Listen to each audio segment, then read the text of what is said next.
nós vamos fazer mesquitas e escolas para que eles entendam a paz do Islã e tal e tudo mais. Esse líder muçulmano falando, né?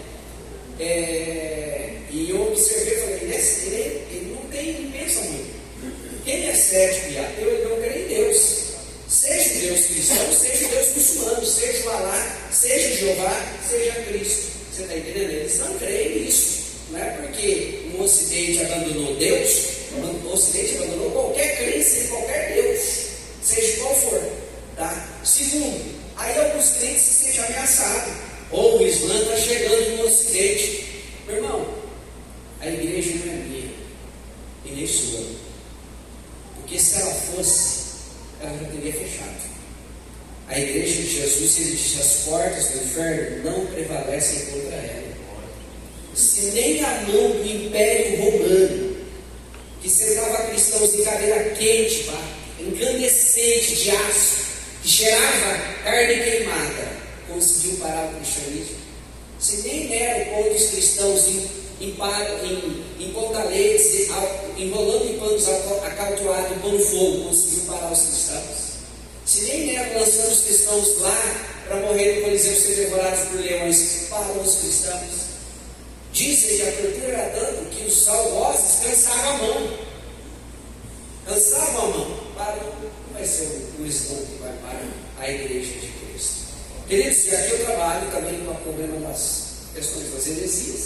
E no final a gente trabalha com o surgimento do Império Romano. A igreja do Império Romano, a igreja, Constantino se converte. E aí a gente tem um problema sério.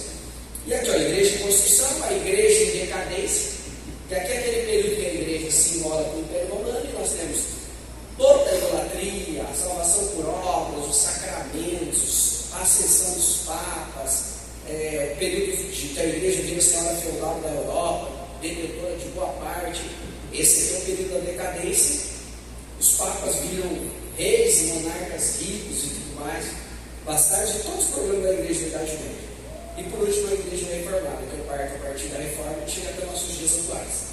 Aqui eu chego à igreja brasileira, trabalho com a chegada do Evangelho no Brasil, pela igreja católica, nos 3 primeiros séculos, depois de 1500 a 1800, a igreja católica cristianizou o Brasil, de 1800 a 1900, os evangélicos, os tradicionais, evangelizaram o Brasil, e de 1900 até 1970, os pentecostalizaram o Brasil.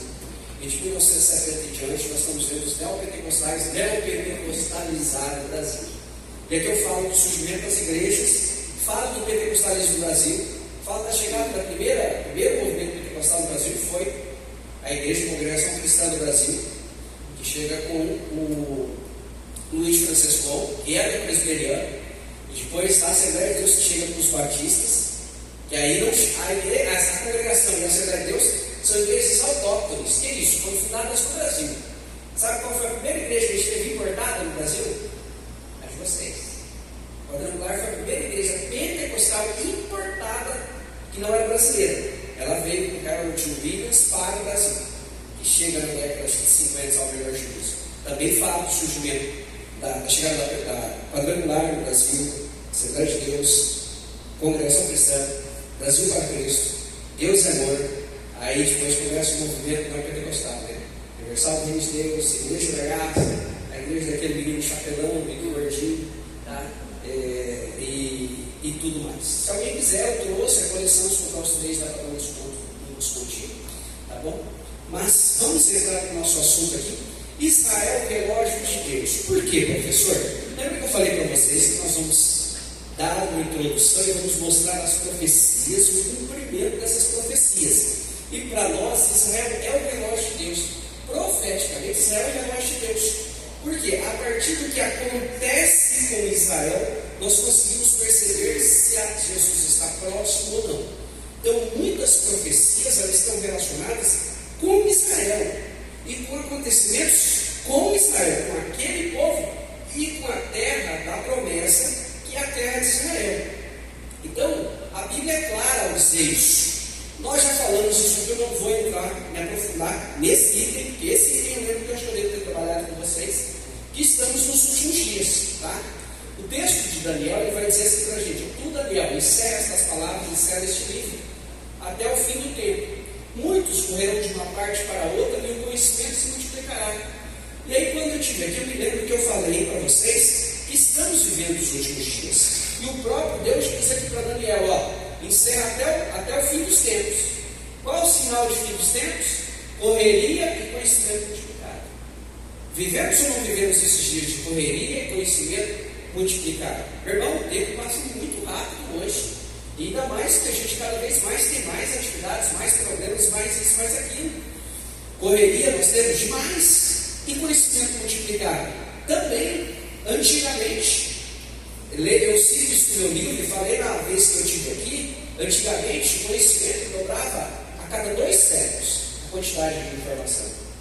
E hoje ela dobra a cada 5 anos. Sabe por que você esquece das coisas? E todo mundo esquece. Antigamente quem esquecia das coisas? Era velho, idoso. Aí a pessoa já brincava, Alzheimer, caduqueza e tudo mais, né? Tá caduco, tal. Hoje não. Hoje do mamanda ao caducando, tá tudo caducando, meu irmão. Todo mundo esquece.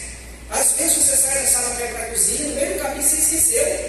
E aí você chega na cozinha e faz um cotô, toma eu vim para um covô.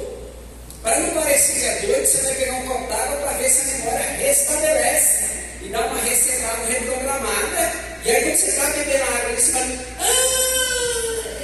eu vim pegar isso aqui, não é isso?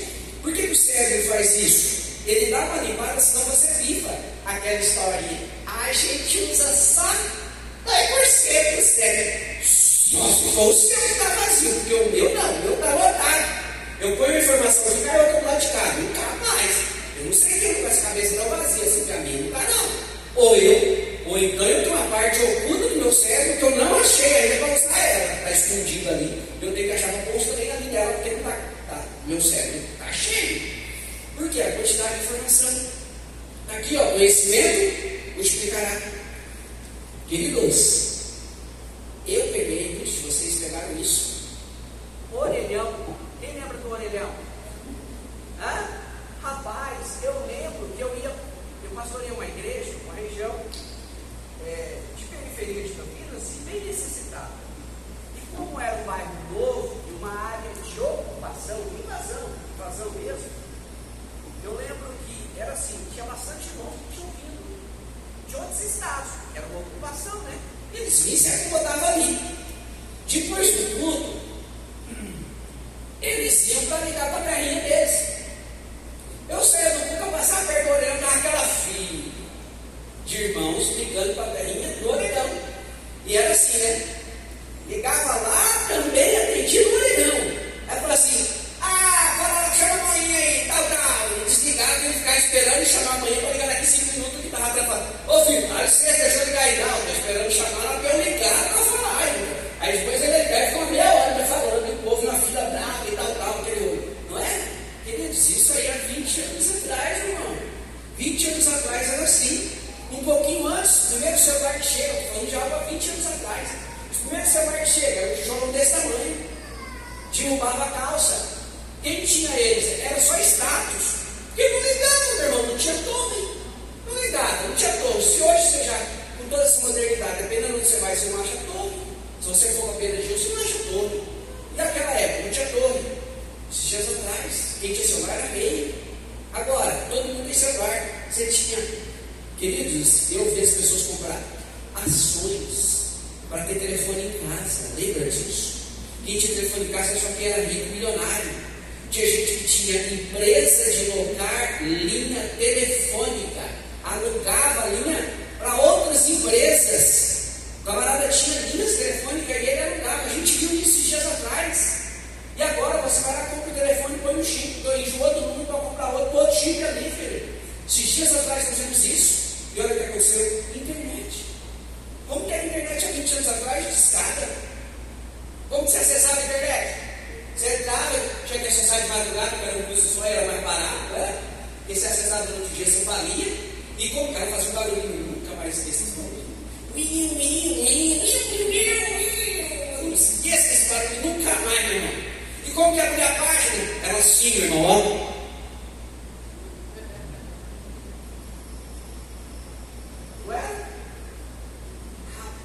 você olhava e falava assim, quando terminar que você deixava ela abrir, ia fazer os seus negócios. Quando você voltava, você só lia o que estava ali, você não tinha coragem de clicar no link, porque levava 3 dias para abrir de novo, você ficava com preguiça. Esse já viu que estava por ali mesmo, porque se eu entrar nesse link aqui lá, e hoje você clica no negócio, você der tudo voltinho, você já fica bravo com o telefone. Telefone que essa internet de casa não presta, vou pôr uma de 1 tera, porque essa não sei quantos gigas já não presta mais, está cobrando Wi-Fi, está cobrando roteador, isso aqui. Se der 2 rodadas, pode, você tem que clicar e já abrir esse. Ou antes de você clicar, já tem que abrir. Ó, você pegar o celular, já tem que já aberto. Aquilo que você imaginou que você ia acessar. A gente está quase nesse estágio. E observe, Deus disse, ó, o conhecimento se multiplicará. E nós estamos na era do conhecimento. Embora nós estamos entrando agora numa fase de regressão. Eu pego no pé em casa e eu falo para os meus filhos, já começaram a testar. O QI da nova geração, ele é inferior a essa geração. Essa nova geração que está vindo, o QI dela é inferior à nossa. Por quê? Por conta da quantidade de informação que eles têm, sem saber selecionar e ficam só no celular.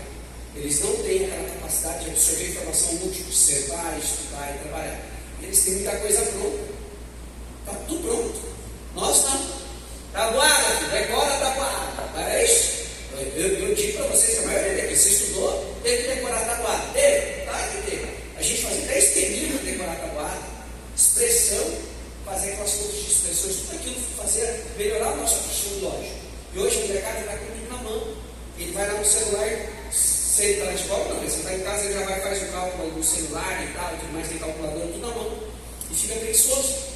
Tão preguiçoso que esses dias atrás eu fui vender os livros para uma engenheira e ela pegou e fez o cálculo na calculadora. Eu falei assim, você faz cálculo de cabeça? Não, hoje engenheiro faz cálculo tudo na calculadora. Eu falei, nossa, na minha época a gente fazia tudo na cabeça, não é isso? Construção civil, né, meu irmão? Tudo na cabeça, não é isso? Cabeça, entendeu? Por quê? Você vai observar que entrou nesse processo. Mas nós estamos vivendo os últimos tempos. O sinal está aí. Multiplicação do conhecimento. O conhecimento aumentado. Olha o que o Cury diz. Isso está no meu livro.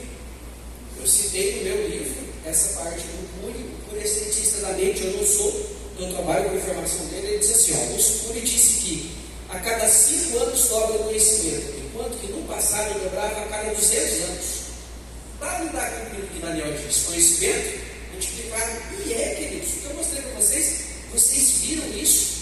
Antigamente as mudanças, elas ocorriam assim, demorava para acontecer mudança, demorava. Hoje a gente vê as mudanças, a gente vê as tecnologias surgindo e ocorrendo, e você não acompanha a quantidade de tecnologias que vão surgindo. A cada 200 anos dobrava, e hoje a cada 5 anos. Nós não temos condições de absorver essa quantidade de informação. Literalmente, não temos, queridos, tá? Por isso que você se esquece. O que o cérebro faz?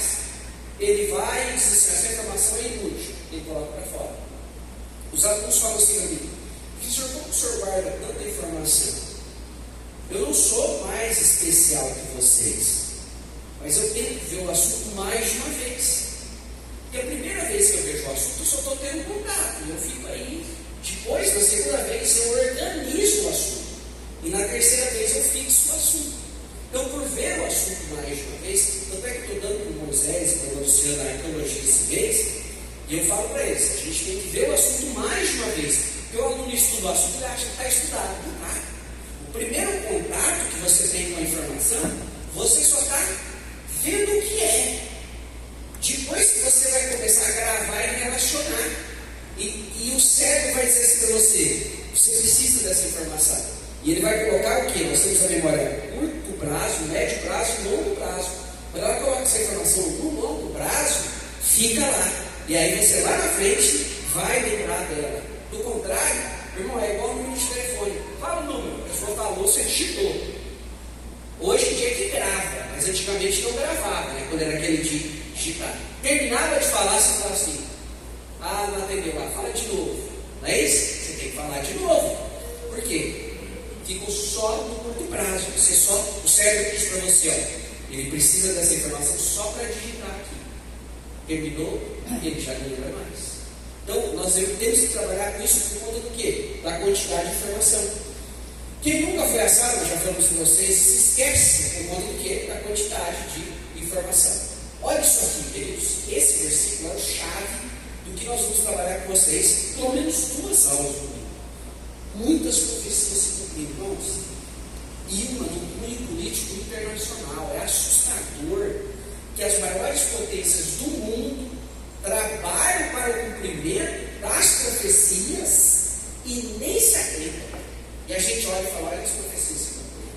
E não é aquela questãozinha assim de uma interpretação forçada. Eu não gosto de interpretação forçada das profecias. Não gosto e não trabalho com isso porque a pessoa perde credibilidade.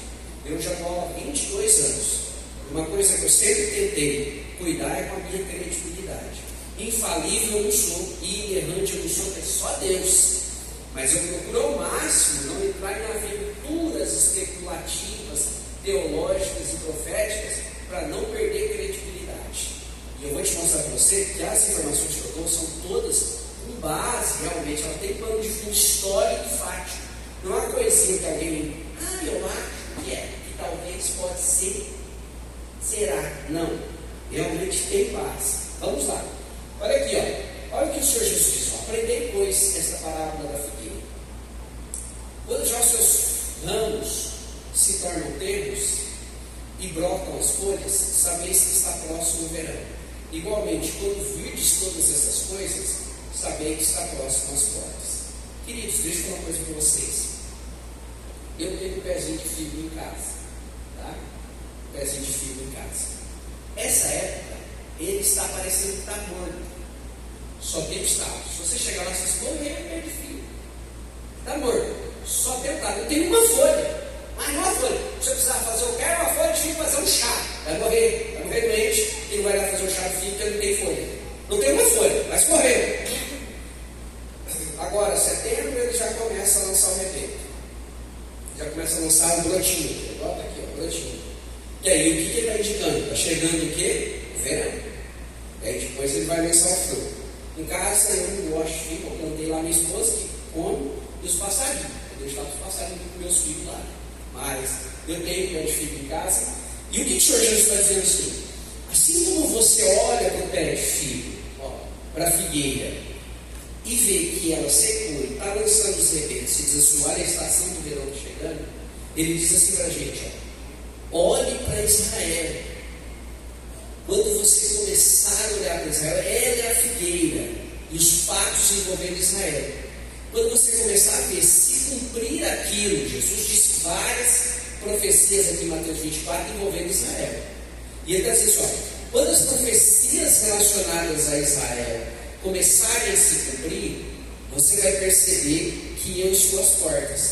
Assim como o pé de figueira, quando ele começa a lançar o broto, você diz que está chegando o verão, quando as profecias com Israel começarem a se cumprir, você vai olhar para ela e dizer assim, Jesus, a volta do Senhor Jesus está às portas. Por isso que ele é chamado de um relógio de Deus, porque muitos fatos que acontecem com Israel, eles nos indicam que Jesus está às portas. Por que será que Israel é o relógio de Deus? Por que muitos falam que Israel é o relógio de Deus? Por quê? Porque boa parte das profecias escatológicas estão relacionadas a eles. Nós vamos mostrar isso. Já cumpridas e indicando que Jesus está às portas. Queridos, não existe nenhuma profecia para se cumprir, para Jesus voltar. Tem profecia que vai se cumprir depois da volta de Jesus. Está entendendo? Mas não existe nenhuma profecia para se cumprir para Jesus voltar. Você olhar na Bíblia e dizer assim, professor, essa aqui precisa se cumprir para Jesus voltar. Não há. Existe profecia que vai se cumprir depois da volta de Jesus. Mas não tem nenhuma profecia que impeça Jesus de voltar. Ele pode voltar a qualquer momento. Aí eu usei aqui nesse Mateus 25 aqui, ó. Vamos lá, abra sua Bíblia, Mateus 25. 24. É interessante esse texto aqui.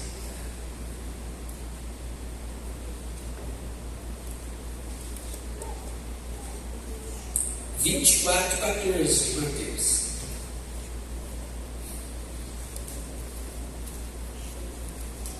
Diz assim, e este evangelho do reino será pregado em todo o mundo, em testemunho de todas as nações, então virá o fim. Aí alguns dizem, olha, principalmente os irmãos de missões, nós temos que pregar o Evangelho para apressar a volta de Jesus.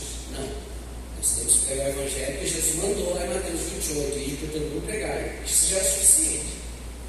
Mas a gente não vai apressar a volta de Jesus, tem que pregar para todo mundo para Jesus voltar? Não. Vamos estar dizendo que esse Evangelho do reino, sim. E nós não pregamos o Evangelho do reino, nós pregamos o Evangelho da graça. Quem prega o Evangelho do reino? Os judeus vão pregar na grande tribulação. O reino de Deus está próximo. E foi o Evangelho que começou a ser pregado por João Batista e por Jesus. Para quem? Para os judeus. Arrepender-se e voltar porque é o reino de Deus. Quem espera o reino? Eles. Nós esperamos a volta de Jesus. Essa é a questão. Nós esperamos o reino, certo? O reino vai ser implantado, mas nós esperamos o arrebatamento. Você não está pregando aí, irmãos, venham porque o reino de Deus está próximo. Não, você diz, aceite Jesus, porque você é um miserável, pecador, estava fora da graça, não tinha nada, e Deus te chamou. É graça. Nós pregamos o Evangelho da graça. O que é graça? Favor imerecido. Esse Evangelho do reino vai ser pregado pelos judeus na grande tribulação, para dizer o quê? O reino está próximo. Qual o reino? O milênio, que vai vir e ser implantado por Cristo. Então não tem profecia para se cumprir. A vinda de Jesus vai precedida de muitos eventos relacionados diretamente a Israel. E nós vamos ver isso. Olhando para esses eventos se cumprirem, vemos que Cristo está às portas. E é esse dinâmico que nós vamos trabalhar no mínimo 2 aulas. Tem muito conteúdo, mas vamos tentar fazer. A igreja, primeiro fato, a igreja não substitui Israel. Isso você não pode esquecer. Na aula passada eu não consegui trabalhar com essa informação com muita profundidade por todo o tempo. E aqui eu vou trabalhar com vocês. A igreja não substitui Israel. Igreja é igreja, Israel é Israel. Deus tem um plano para com Israel. Deus tem um plano para com a igreja. E eu, o gentil que sou eu, se eu não fizer parte da igreja, eu não estou dentro de plano nenhum. Porque eu não sou Israel e não sou igreja. E eu não tenho plano nenhum. Deus tem um plano para Israel e um plano para a igreja. O plano que Deus tem para Israel é físico. Mais físico do que espiritual. É espiritual também. E o plano que Deus tem para a igreja é mais espiritual do que material. E é aqui que é o erro da teologia da prosperidade. Porque eles pegam as promessas que são para Israel e tentam colocar para a igreja, quando não são para a igreja. É aqui que está. Por isso que eles vão usar a promessa de Abraão, não sei o que lá de Abraão, não sei o que lá de Isaac, não sei o que lá de Jacó. Queridos, a promessa de Jacó é do Jacó. Não é sua não, filho. Não é sua, é minha. Aí ele vai lá, ó. A teologia da prosperidade vem aqui, ó. Em Josué, vamos lá, Josué, capítulo 1. Capítulo 1. Que chama a transposição literal do texto bíblico. Ele vem aqui em Josué, capítulo 1. Versículo 3. E ele nesse texto pega para a igreja. Ó. 1 e 3. Todo lugar que pisar a planta do vosso pé eu vou ter dado, o que prometia Moisés. Aí ele lê na igreja e diz: irmão, onde você botar o pé seu, onde você botar o pé, aí a cabeça fraca sai, vê um carrão ali na rua e vai pôr o pé. Chama o alarme, o cara vem prende, acha que está furtando ele. Aconteceu isso? Aconteceu isso, irmão? Isso aconteceu, isso é fato, isso está registrado. Se você precisar, acho que Augusto Nicodemos, ele fala que ele fez uma pesquisa sobre essas igrejas de prosperidade. Tem um vídeo na internet ele falando que eles colocaram como seitas. E ele disse que ele assistiu não sei quantas horas de cultos dessas igrejas. E disse que num culto o pastor falou isso para as ovelhas. Teve cabeça fraca que saiu e foi pôr o pé na rua lá, no carro, na frente da igreja, achou o alarme, era tudo pregado. O pregado veio prendeu ele, achou que estava furtando o carro. Você sai lá, vê o cara com o pezão perto do seu carro, você acha que estava abrindo a porta, o alarme tocando. Ele prendeu, por tentativa de furto. Levou como indivíduo, o irmão para a delegacia. Não, é que ouvido o pastor falar que eu amputasse o pé, seria deu. Então agora a delegacia é sua também, está perto da delegacia, fica um tempinho ali na cárcere, vai ser seu também, né? Botou o pé ali, observe bem, transposição literal do texto bíblico. Pastor, mas esse texto não serve para mim? Serve, mas como? Você tem que extrair dele o princípio. não literalidade. Ó, Deus disse para Josué, onde ele colocasse o pé ia ser dele. De quem? De Josué, não sei. Deus cumpriu a promessa para Josué, cumpriu ou não cumpriu? Qual o princípio que eu extraio aqui? Deus é fiel. Se Deus é fiel, o seu Deus é o Deus de Josué, ele vai cumprir a sua promessa. Não tem nada a ver com Josué. Às vezes é a vida do filho, às vezes uma parte de emprego. Ele pode, vai cumprir? Pode, mas não tem nada a ver com o pé em algum lugar. Tem a ver o quê? Com a fidelidade de Deus. E eles usam justamente isso. Aqui que está o erro nessa interpretação. Mas vamos lá, Gênesis 12. Olha essa promessa para o Abraão. Não é para você, meu irmão, não é para você. Gênesis 12, essa promessa. Só tem um restinho aqui que chega até nós, que é nossa. Gênesis 12, ó. Aqui tem promessa universal, nacional e pessoal para Abraão. Ó, Gênesis 12, olha, o Senhor disse a Abraão: sai da tua terra, da tua parentela, versículo 1, e da casa do teu pai, para a terra que eu te mostrarei. Farei de ti uma grande nação, promessa nacional, e te abençoarei, essa promessa é para Abraão, descendente dele. Engrandecerei o teu nome, e tu serás uma bênção, promessa é para Abraão, descendente dele. Abençoarei os que te abençoarem, promessa para Abraão, descendente dele. E amaldiçoarei os que te amaldiçoarem, promessa para Abraão, descendente dele. E em ti serão benditas todas as famílias da terra. Essa chega para nós. Nós somos benditos do crente Abraão. Essa chega para nós. Essa é a promessa universal que chega para nós. Mas onde que está?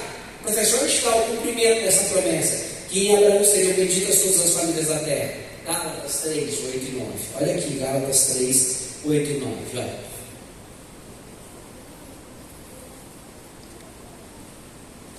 Três, 8 e 9, ó. Diz assim, ó. Olha, tendo a Escritura previsto que Deus havia de justificar os gentios pela fé, anunciou primeiro o Evangelho a Abraão, dizendo: em ti serão benditas todas as nações. De sorte que os que são da fé são benditos no crente Abraão.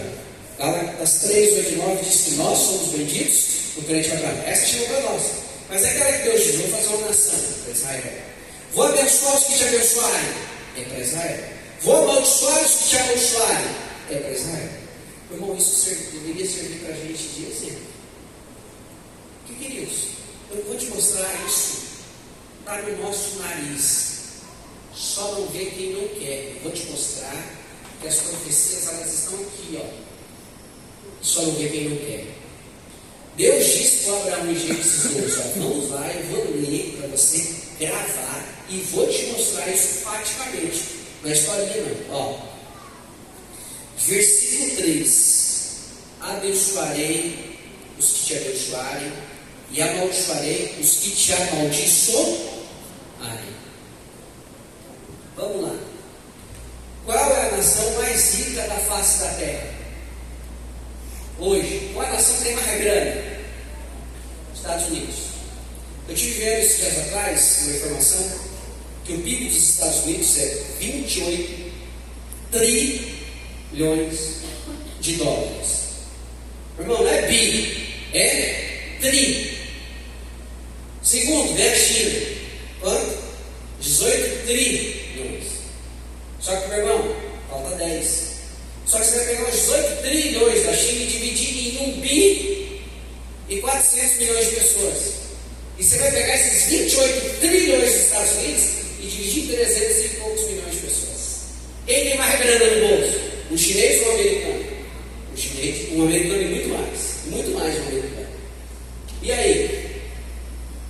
Os Estados Unidos está do lado de quem nessa guerra? Está do lado da Palestina? Está do lado do Hamas? Né? Ou está do lado de Israel? Eu já começo a responder, né? Os Estados Unidos sempre esteve do lado de quem? Do Hamas ou de Israel? Eu já começo a responder, né? Ah, mas a China tem dinheiro. Se você pegar o patrimônio do país da China inteirinho e dividir entre os chineses, talvez eles vão estar mais quebrados que a gente. Por conta da quantidade de pessoas que tem lá. Você está entendendo? Essa é a questão. Está aqui, meu irmão. Não precisa inventar a história. Pode observar. A Inglaterra sempre esteve bem do lado de Israel. Observe bem que as nações que estão do lado de Israel. A pessoa fala, mas Alemanha, certo? A Alemanha perseguiu Israel. Tomou por lado nas 2 guerras mundiais que ele participou. Perdeu a primeira e perdeu a segunda. E se perseguir Israel entrar na terceira, perde também. E as pessoas não observam isso, meu irmão. Está aí, é só você ler. Abre no livro, a estatística de economia, você vai assistir isso. Veja lá, você vai ter essa informação. Está aí, está aqui, ó. Vou abençoar os que te abençoarem. Professor, e quando os judeus, né, eles fugiram. Quando os judeus eles fugiram lá da perseguição na Europa, né, na Espanha, em Portugal, e eles vieram para o Brasil. E chegou ali também, eles foram perseguidos. E daqui eles foram expulsos. E eles foram para a América do Norte, né, Estados Unidos, e lá eles foram bem aceitos, fundaram Nova York, né, e lá eles foram bem tratados. Então aqui eles foram expulsos daqui, né, ou vai embora ou morre, né, e lá eles foram aceitos, né, e foram deram técnicas, foram bem tratados. E fez com que o país também prosperasse, porque a bênção de Abraão estava sobre eles, queridos. Se você pegar, Deus diz, eu abençoarei os que te abençoarem. E Deus diz, eu te abençoarei também. Escuta isso aqui. Parece-me que depois você pode pesquisar, acho que tem mais de 100 nobres da paz que são de judeus. Quantos o Brasil tem? Nenhum. Toda a principal ciência tem um judeu na cabeça. Sabe o sistema de controle de constitucionalidade que nós temos hoje no Brasil? Que é a Constituição que manda em todas as outras leis, e todas as outras leis têm que passar por esse controle? Hans Kelsen, quem foi? Judeu. Sabe o cara que é pai da psicanálise? Freud. Sigmund Freud, que seria Salomão Freud. O cara é filho de judeus. Até Karl Marx é filho de judeus, meu irmão. E eu não entendo que o povo da esquerda odeia Israel, e eles esquecem que Karl Marx era descendente de judeu, meu irmão. Até Karl Marx. Se você observar, em toda a ciência, em toda a ciência tem um judeu na linha de frente, meu irmão. Toda a ciência. E está aqui, ó. Vou abençoar os que te abençoarem. Você pode pesquisar, quando a história contemporânea de Israel americana, não existe povo na terra que foi tão perseguido e tão odiado quanto Israel. Qualquer outra nação teria desaparecido. Desaparecido. Cadê os moabitas? Cadê os amonitas? Cadê os sidônios? Cadê os heteus? Cadê os amorreus? Cadê esse povo? Desapareceu, meu irmão. Desapareceu. Os assírios, os caldeus, os sumérios, os acadianos. Cadê esse povo? Desapareceu.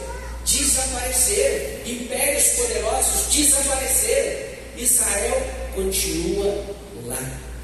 Por quê? Vou abençoar os que te abençoarem. Eu vou ler só um versículo para você prestar atenção nisso, queridos. Olha esse versículo. Quando eu leio esse versículo, eu acho que esse versículo é um espetáculo. Jeremias 31, versículo 55. Olha que eu estou te mostrando aquilo que está no teu olho. Eu estou te mostrando as profecias se cumprindo dia a dia. Não é assim uma história de cada dia. Jeremias 31 e 35. Olha o que Deus diz aqui. Olha o que Deus diz aqui. Jeremias 31 e 35. Assim diz o Senhor, que dá o sol para a luz do dia, e as leis fixas da lua e das estrelas para a luz da noite, que fende o mar e faz bramir as suas ondas. O Senhor dos exércitos é o seu nome. Somente se esses decretos desaparecerem diante de mim, diz o Senhor, deixará a descendência de Israel de ser uma nação na minha presença. O que Deus está dizendo? Destrói Israel. Antes do Israel você tem que apagar o sol, apagar a lua, o mar, todas as leis da natureza, aí você vai conseguir destruir Israel. Passa por cima disso e você consegue destruir Israel. Você sabe quando ele falou isso? Ele falou isso quando Israel estava para ser cercada pelos babilônios. Judá estava para ser cercada pelos babilônios, foi cercada pelos caldeus, e durante o cerco da cidade, a cidade foi cercada, as mulheres comeram os próprios filhos. Quem olhava para Israel dizia assim: acabou. O próprio Deus disse: vocês falaram assim, as nossas forças se quebraram, o vale de ossos secos, vamos trabalhar com ele nesse contexto aqui, ó, já estou encaixando.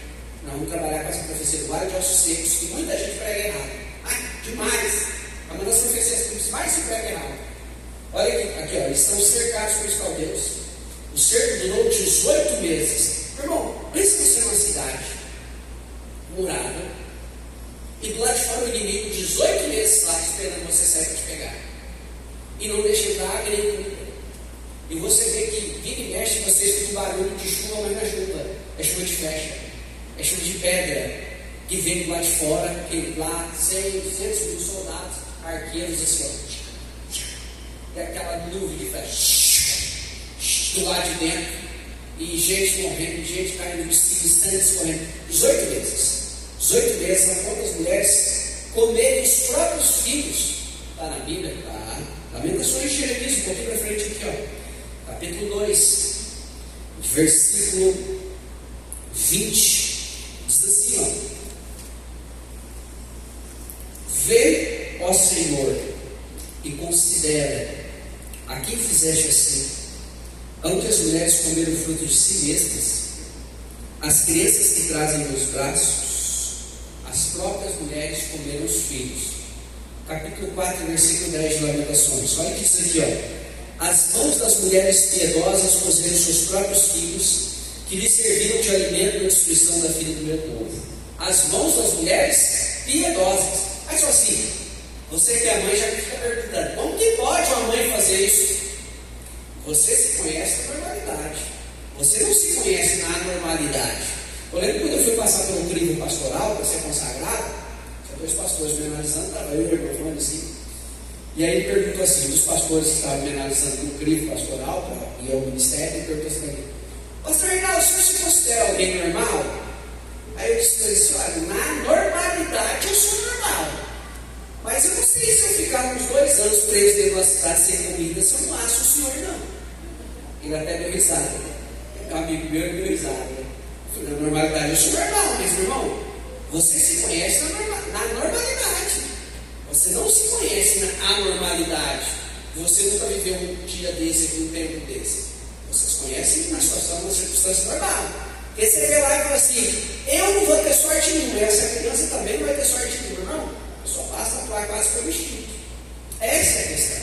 Observe que é nesse contexto aqui, queridos, Israel sofreu na mão da Assíria, sofreu na mão do Egito. A gente pegava lá atrás, lá atrás, na mão do Egito, os filhos estavam sendo lançados no rio. Genocídio. Israel foi a nação que mais sofreu genocídio, que é o que? A tentativa de você exterminar um povo. As pessoas usando palavras, não sabem o que é. Renascer, aqui, sabe nem o que é, não tem papagaio de pirata. Vai estudar a etimologia da palavra. Misógino, sabe nem o que é misógino. Você pergunta para ele falar o que é. Ah, eu não sei, é uma coisa ruim. Né? Misógino é o cara que é aversão, odeia a mulher, irmão. Eu acho que um homem que é casado com mulher não pode ser misógino, né? Misógino é o cara que odeia mulher. Genocídio é alguém que tem que exterminar uma raça, com dolo, propositalmente. Não é você ir lá e dar tiro, não. Você pode ir lá. O genocídio pode se configurar quando? Chega lá numa tribo de indígenas e diz, olha, eu quero exterminar essa raça. Eu vou aqui na mina deles e vou, todo mês eu vou depositar um pouquinho de preservativo, tipo um anticoncepcional aqui. Aí vai lá, coloca a pílula e as indígenas bebem e ficam estéreis. E aí elas passam o período fértil, elas não têm filhos, não reproduzem e acabam exterminadas. A pessoa não deu um tiro. Ninguém, não feriu ninguém, mas ele exterminou aquela tribo. Isso é genocídio também, porque ele exterminou aquela geração com essa atitude. Então, aqui quem mais sofreu genocídio foi Israel, lá na mão do Nilo. Joga os meninos no rio. Matou os meninos, não tem mais como procriar, porque só ficou as mulheres, mas os meninos não tem mais para reproduzir com as mulheres. Acabou. Genocídio lá na mão do Egito. Depois é oprimido como escravo. Sai. Entra na terra prometida. Muitas lutas da terra prometida. Quando se estabelece, passam a ser atacados pelos povos vizinhos. Aí são atacados por quê? Pela Síria. Em 722 destrói parte de Israel. Depois são atacados por quê? Pela Babilônia, que é aqui em 586. Depois são atacados por quê? São oprimidos por quê? Pela Pérsia. Lembra do Amã e do Mardoqueu? Que deu um decreto para exterminar eles? Se não fosse intervenção divina, seriam exterminados. Depois na mão da Grécia, aí vem o Antigo Epifânio, profana o templo e tenta exterminar os judeus. Depois na mão de Roma, aí vem Roma e domina a região, e de 67 a 70 tem que exterminar os judeus, que na guerra de 70, quando Jerusalém é cercado, Roma crucificava 500 judeus por dia. A fato histórico não tinha mais árvore em volta de Jerusalém para crucificar judeus. Em 132 são mortos de novo. Depois são mortos na mão de quem? Dos muçulmanos. Porque os muçulmanos chegam ao Egito e passam a matar os judeus. Depois são mortos na onde? Por volta de 1000 da nossa era, 1100. Por quê? Por cruzados cristãos que vão tomar a terra de Jerusalém, ali a terra da Palestina, de volta, a terra de Israel, de volta, e matam os judeus, porque diz que eles mataram Jesus e praticaram deicídio, e matam os judeus também. Depois, por volta de 1500, lá na Itália, queridos, a palavra gueto surgiu por conta da perseguição contra os judeus. A palavra holocausto, que é extermínio de uma raça, surgiu por conta dos judeus, que foram mais de 6 milhões exterminados por Hitler. Observe bem, queridos, e sempre são perseguidos e sobrevivem por quê? Porque lá atrás o Deus de Israel diz: tenta e vê se você consegue destruir Israel. Antes disso, tenta apaga o sol, apaga a lua, o mar e todos os secretos da lei física. Aí você vai conseguir destruir Israel. Queridos, por isso nós vemos a fidelidade de Deus. Todas as vezes que você olhar para Israel e para a Ásia ali, tá? Toda vez que você olhar para a Ásia, Israel fica na Ásia, e você vê aquele mapa de Israel parecendo uma cunha, ele parece uma cunha, ele vai assim para pagar um pontinho assim. Toda vez que você olhar ali e ver aquele mapa lá, entenda e diga: Deus é fiel, está cumprindo o que ele prometeu. Observe o que eu disse: o relógio de Israel, tá?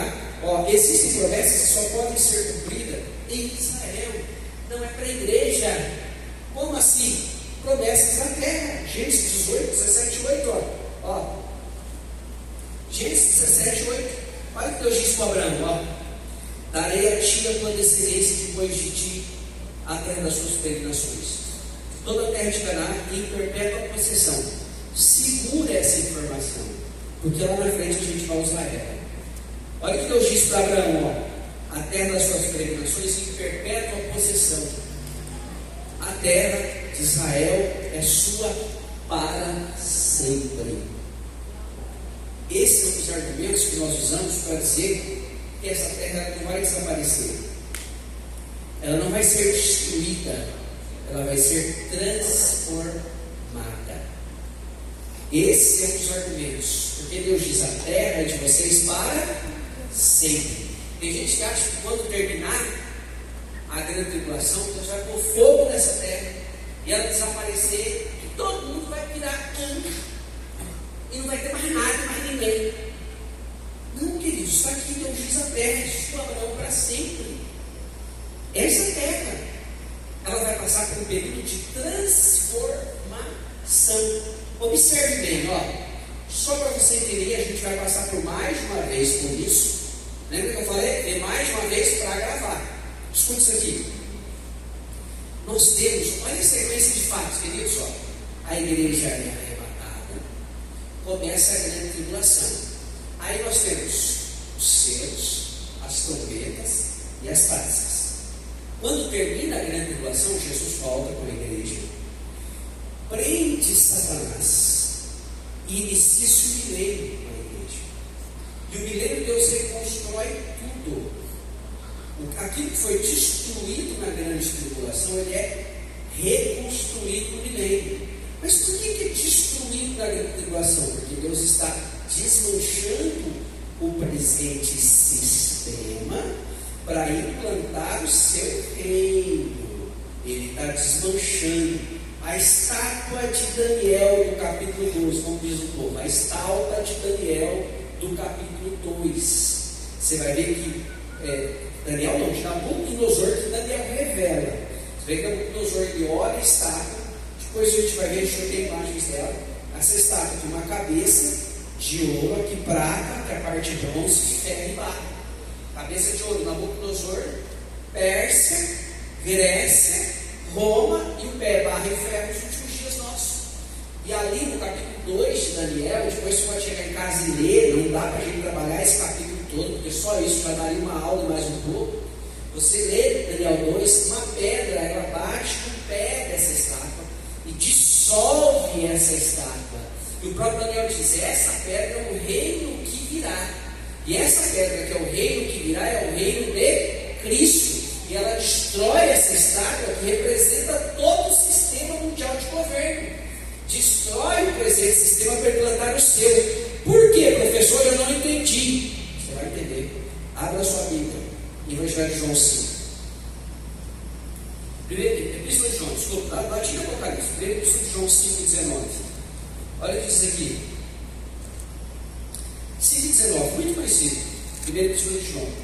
Sabemos que somos de Deus e que o mundo inteiro jaz no maligno. Como assim o mundo inteiro jaz no maligno? Deus, quem gera isso aqui não é Deus, é o diabo. Porque se Deus fosse o gestor desse mundo hoje, a gente ia dizer que ele é responsável por esse caos e por essa matéria que está aí. Você tem coragem de dizer que Deus é responsável disso? Não. O mundo jaz no maligno. Segundo Coríntios 4,4, olha isso aqui, ó. Segundo Coríntios 4,4.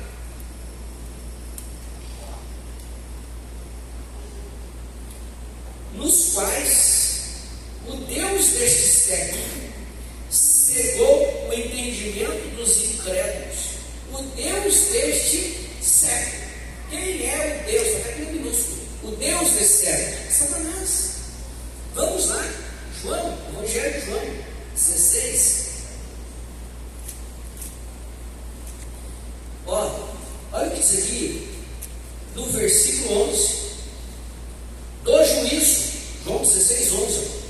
Do juízo, porque o príncipe deste mundo está julgado. Quem é o príncipe deste mundo? Satanás. Lucas, capítulo 4. Lucas, capítulo 4. Olha o que o diabo falou para Jesus. Lucas, capítulo 4. Olha aqui, versículo 8. Versículo 5, desculpa, 4 e 5 de Lucas. O diabo, levando-o ao alto monte, mostrou-lhe no momento todos os reinos do mundo. E disse-lhe o diabo: dar-te-ei toda a autoridade, a glória de todos esses reinos, pois a mim me foi entregue, e dou a quem eu quiser. Tudo, toda essa gestão do sistema é meu. Foi me dado. Quem deu? Adão. Quando Deus cria a terra, Deus transfere para Adão o poder. Gênesis 1:28, domina sobre tudo. Você vai ser o representante. Isso é ser imagem de Deus. Você vai ser o representante na terra. Quando Adão peca, Adão e Eva pecam, eles transferem esse poder para quem? Para Satanás. Aí surge o sistema. Aí surge o reino das trevas, paralelo ao reino de Deus. E aí nós temos o reino das trevas e o reino de Deus. E esse reino das trevas está hoje aí, que o mundo jaz no maligno. E é esse que vai ser destruído na grande tribulação. Por isso que há o caos. Por isso que há o caos. Porque Deus está destruindo toda a estrutura do presente sistema para implantar o seu reino, que é o milênio. Que é o reino de paz, de justiça, de harmonia, de retidão, que o cego vê, o surdo ouve, o paralítico anda, longevidade, as pessoas não morrem a não ser por conta de pecado. Isso é o ambiente do milênio. Dá uma olhada aqui em 1 Coríntios 15. Olha aqui o que é dito aqui, 1 Coríntios 15, versículo 24. Diz assim, ó: então virá o fim, quando tiver entregado o reino a Deus. Por que vai entregar o reino a Deus? Porque hoje não está sob o domínio de Deus. O sistema está na mão de quem? Do inimigo. Destrói o sistema e entrega a Deus. Quando que destrói o sistema? Na grande tribulação. Queridos, as pessoas não olham, olha o que está aqui na epígrafe desse livro de Apocalipse, a destruição do presente sistema é a instalação do reino de Deus. A epígrafe do livro de Apocalipse, Apocalipse, a destruição do presente sistema é a instalação do reino de Deus. Quando você comprar um livro, leia a epígrafe, leia o que está embaixo, que aqui deu tempo e às vezes embaixo vai te dar uma dica do que está falando dentro do livro. A contracapa, eu sei que a pessoa que lê livro, quando ela chega para comprar livro comigo, ela dá uma olhada assim e lê a contracapa. Faz a pessoa ler livro. Ela vai ler a contracapa para ver se interessa o assunto dela. Entendeu? Já você começa a perceber que a pessoa é habituada a ler livro, ela vai ler a contracapa, pelo menos tão simples no livro. Eu tenho mais preguiça de escrever, eu tenho mais preguiça de escrever a contracapa que o livro inteiro. Entendeu? Quando você termina o livro, fala, terminei. Aí, não contracapa ainda. Aí eu mando para o menino da edição revisão ortográfica de gravação, ele falou assim: pastor, o senhor esqueceu da introdução. Ele foi aluno meu, então eu tenho que fazer a introdução. Eu tenho que lembrar de todo livro, fazer pelo menos uma introdução resumida e a contracapa, fazer uma síntese do livro. Você tem que pegar todo esse assunto para pôr aqui poucas linhas, que você pode fazer grande no carro. Mas, queridos, observe o que eu quero que vocês entendam. Preste atenção no presente sistema. Escute isso aqui, ó. Depois da grande tribulação, vamos fazer a nossa língua. A igreja é arrebatada, começa a grande tribulação. O que é a grande tribulação, professor? Capítulo 4 a 19 do Apocalipse. E o que é isso? Deus está destruindo o presente sistema, destruindo a presente autoridade e poder que é o maligno. Você vai ver que os principais juízes caem sobre o anticristo. É a derrocada final dele. Depois que ele é destruído, capítulo 20 fala do mineiro. Passa-se 1000 anos reconstruindo. Depois dos 1000 anos reconstruídos, não tem mais catástrofe. A gente entra na eternidade. Seria ilógico. Observe bem, queridos. Deus destrói o presente sistema da tribulação. Começa os 1000 anos do mineiro. Os 1000 anos Deus reconstrói tudo. A Bíblia diz que o deserto floresce. Observe isso. Toda a harmonia é restaurada. O leão come palha igual ao boi. Depois vamos mostrar esse problema que aconteceu por conta do pecado. Os animais deixam de ser carnívoros e voltam a ser herbívoros. Observe bem, se você tem nenhum problema psicológico, normalmente, quando você vê um predador querendo pegar uma presa, você quer que a presa escape, não é isso? De atrás eu vi um cachorrinho sobrando lá dentro do rio. E o jacaré, eu fiquei com a dó do cachorro. O jacaré está só com os 2 olhinhos de fora assim, ele foi ver, o cachorro é curioso, né? Eu tenho 4 em casa, eu tenho lá que está comendo meu carro, já terminou de devorar cada dia com um pedaço do carro. Então, um dia eu vou chegar, vou para a escola rodando o pneu, Moisés. Se você atrasar, você já sabe, que cada dia ele come um pedacinho do carro. Ele já comeu o meu, já comeu a minha esposa, e tem um outro que eu tive que esconder lá, e cobrir e cercar para ele não comer. O filhote está comendo tudo, tudo, as plantas da minha esposa, tudo, irmão. Eu tenho uma pilha de entulho lá que eu deixei, eu não vou levar embora não. Porque ele tinha um sofá velho, ele desmontou o sofá, e aí ele pega os pedaços do sofá, cada dia os pedaços caíram lá no quintal grande, ele desmontou, sem brincadeira, eu falei, sabe que eu estava pensando, como que eu desmontar esse sofá com tanto trabalho, ele conseguiu desmontar o sofá mesmo. Só está uma parte dele assim, já sem nada. E cada dia esse cachorro vai. Eu comprei cachorro, eu vi o jacaré comer um cachorro, fiquei com dó, né? Chegou lá e normalmente o que a gente tem? A gente tem dó da presa, e não do predador. Quando você vê um leão abatendo uma presa, uma predação, uma onça, você fica com dó da presa, né? Mas aí depois, por outro lado, a gente fala assim, você não vai morrer de fome, eu morrer de fome. Mas por quê? Porque realmente parece ser antinatural. E na verdade, os animais não eram carnívoros. Eles não eram carnívoros. Eles eram herbívoros.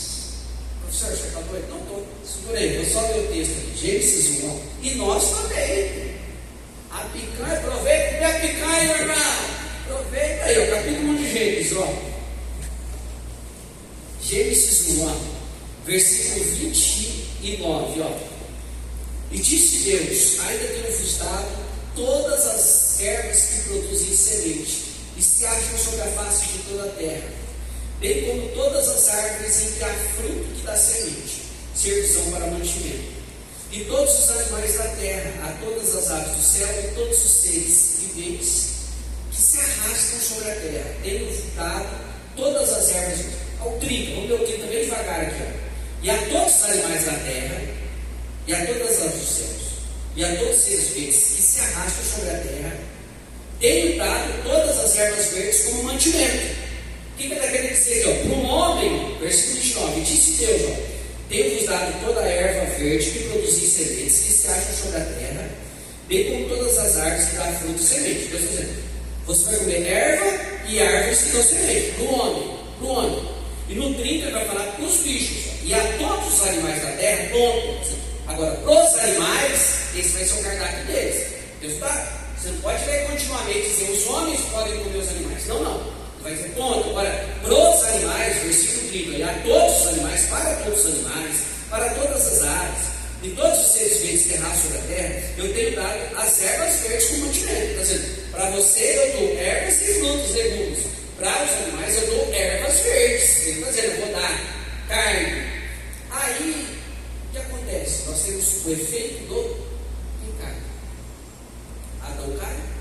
Qual o primeiro efeito do pecado? Abrolhos e espinhos. Gênesis 3, versículo 19. Do suor do teu rosto comerás o pão. Não, versículo 18. 17 e 18 para fechar. Ao homem disse, porque deste ouvidos a voz da tua mulher, e comeste da árvore que te ordenei, dizendo, não comerás dela, maldita é a terra por tua causa, e em fadiga comerás dela todos os dias da tua vida. Ela produzirá também espinhos e abrolhos. Então, antes da queda, não tinha espinho, não tinha abrolhos. Só tinha o quê? Legumes, verduras e frutas. Não tinha. Meu irmão, não tinha tiririca, não tinha espinho de carneiro, não tinha marmelada, não tinha braquiária, não tinha pingão. Não tinha nada disso, meu irmão. O senhor sabe? Era isso uma bosta, meu irmão. Era uma guerra, essas saças, sem nem noção. Carpinho das 7 da manhã, às 5 da tarde, o solzão quente lá de rachar no mano. Eu observei aqui, queridos, Agora tem uma noção, olha aqui. Depois do pecado de Caim, capítulo 4, versículo 12, quando lavrares o solo, não te dará mais a sua força. 4 e 12. Então, primeiro, Adão peca, Adão e Eva, venha a desgraça, o mato inútil, inservível. Depois Caim peca, a terra perde a força de produzir aquilo que é servível ainda. Por isso que quem é da roça sabe, se você pegar uma terra que a gente chama de terra virgem, aqui não tem nada, só tem mato. Você derruba o mato e planta, no primeiro ano ele vai te dar 100 sacas de milho, por exemplo. Pode dar mais, mas 100. No segundo ano, se você não fertilizar, vai dar 80. No terceiro ano vai dar 60. Irmão, daqui uns 10, 5 anos essa terra não vai produzir quase nada. Por isso tem que fertilizar. Você tem que usar fertilizante. Está aqui na Bíblia. Por conta do quê? Do pecado. Então, por conta dessa consequência da escassez de alimento, depois do dilúvio, Deus autoriza a picanha. Gênesis 9. Mas aproveita no milênio, não sei se vai ter esse boizinho. Não sei se vai ter um boizinho da picanha. Entendeu? Tá? Gênesis 9, versículo 1. Diz assim, abençoou Deus a Noé e seus filhos e lhe disse, frutificai e multiplicai-vos e enchei a terra. Versículo 2, o pavor e o medo de vós virão sobre todos os animais da terra, sobre todas as aves dos céus. Tudo que se move sobre a terra e todos os peixes do mar, nas vossas mãos tenho entregue. Olha o que diz aqui, E tudo que se move e vive será para vosso mantimento.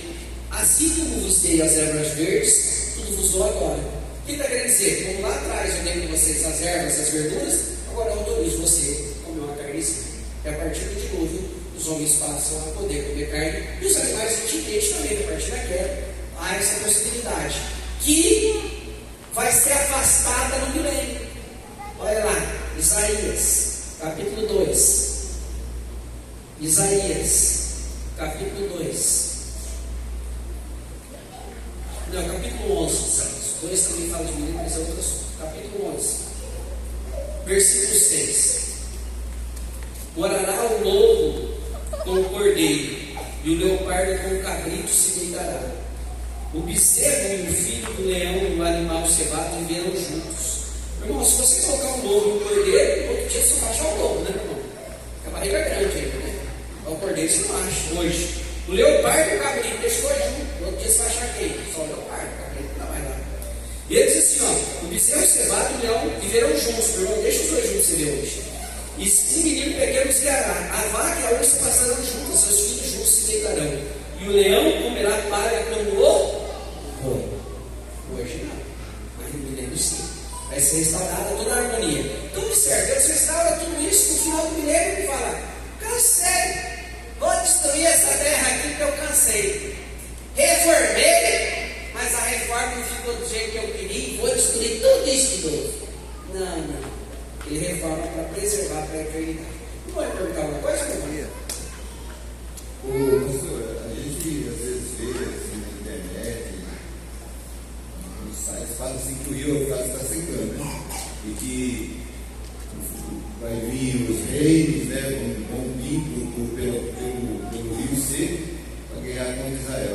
esse fato aí, ele vai ser antes ou depois do arrebatamento?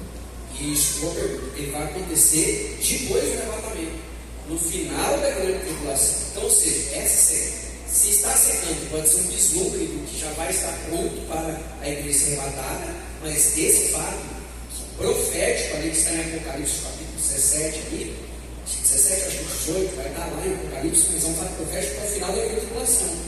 Não é para nós agora, senão a gente ia dizer que está na grande tribulação. Qual que é o detalhe? Eu vou dar uma dica para vocês para a gente finalizar, e no próximo domingo a gente vai dar sequência. Então eu tenho que gravar uma aula com depois. Eu chego em casa e vou gravar essa aula. Da próxima escola do domingo que vem, que aí eu faço um comentário para os professores. Né? Deixa eu falar para vocês. O que vocês têm que tomar cuidado hoje, principalmente na internet? Nós temos 3 linhas de interpretação do Apocalipse. 3. A historicista, a preterista e a futurista. O que é a preterista? A preterista vem de passado. Eles tentam encaixar os fatos do Apocalipse nos dias de João. Tem até um filme que passava, não sei se era na Globo, não, acho que o SBT, o Record passou, chamado Apocalipse de João. E ele era preterista. Ele tentava encaixar os fatos nos dias de João. Toda aquela perseguição, alguns fatos do Apocalipse com o Império Romano. Esse filme ele era preterista. E o que é interpretação historicista? Eles vão tentar encaixar os fatos do Apocalipse e acontecimentos históricos. Aí ele vê um acontecimento e fala, isso aqui é o que está dizendo o Apocalipse. Aí ele vê um acontecimento e diz, isso aqui é o que está dizendo o Apocalipse. É historicista. A nossa linha é futurista. Qual é a futurista? Que os fatos de Apocalipse vão ocorrer no futuro. Porque, meu irmão, não dá para encaixar os fatos dos selos, trombetas e taças. Eu, quando escrevi esse livro, eu consultei uma obra analítica do escritor, que ele é historicista. Mais de 1000 páginas. Mas quando você vem tentando encaixar os fatos do Apocalipse, dos selos, trombetas e taças, na história, é de dar risada, porque não dá, não. Por isso que Jesus fala assim, em Mateus 24, Jesus diz assim, haverá um tempo de aflição como nunca houve e jamais haverá. Então a grande tribulação vai ser no futuro. Qual que é o problema nosso às vezes? A gente vê essa informação e alguém pega e ele tem uma interpretação historicista, ele tenta encaixar essas informações de fato histórico. Mas essa é a observação do irmão. Vai acontecer sim, mas é no período da grande tribulação específico. A gente pode ver isso como um vislumbre de que essa probabilidade da profecia já está indicando que vai se cumprir lá. Mas especificamente que as nações vão usar para atravessar ali, vai ser na grande tribulação. Certinho? Se abençoe você, se abençoe até domingo que vem permitindo Deus. As minhas obras estão ali, se alguém quiser, tem maquininha, tem Pix, tem receita de dinheiro, passe de hoje, mais de hoje não dá.